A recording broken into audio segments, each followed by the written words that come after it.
Hi again. This is, I suppose, an interesting one. This might be a bit longer, but bear with me. This is the point, as I see it.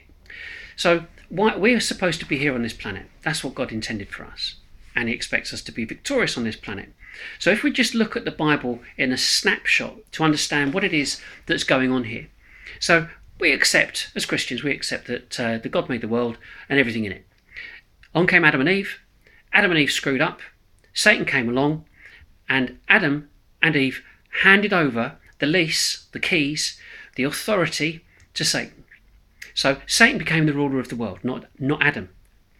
So fast forward a few thousand years, load of lessons to be learned about what has now happened because we've given the authority to Satan. So in order to rectify things, God sends himself in the form of Jesus to sort out Satan. So Jesus comes down. Peter tries to stop him. I'm not going to let anything happen to you. You're not going to die. Get thee behind me, Satan. Jesus knew what his job was. He had to die in order to nail, so to speak, Satan, to take his power and authority away, which he did. He dies on the cross, goes to Hades, or the second heaven, if you want to look at it that way. He goes to the second heaven, takes the power and authority away from Satan, gives it to born-again Christians. That's how it is. It's really simple. So we've now been given the power and authority to actually do what Jesus did. If we invoke it, if we do it, if we follow through on it.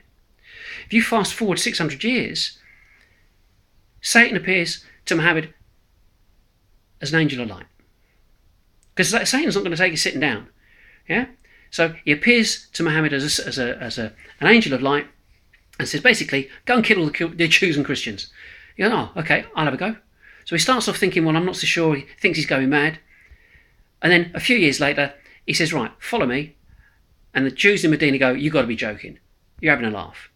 So he kills them all. Fast forward 1400 years, Muslims have killed, between 290 and 590 million people. And each of the governments, successive governments around the world, do nothing about it.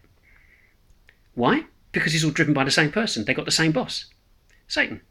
So at the end of the day, here we are living in a world where we as Christians, born-again Christians, have the power and authority to step on snakes and scorpions. You know, we've got Satan under our foot. He can't touch us. But he does because we let him. It's as simple as that. So the bottom line is, as Christians, we have to be in a position to be victorious, but we've got to understand what that victory means and how it works and how the process works.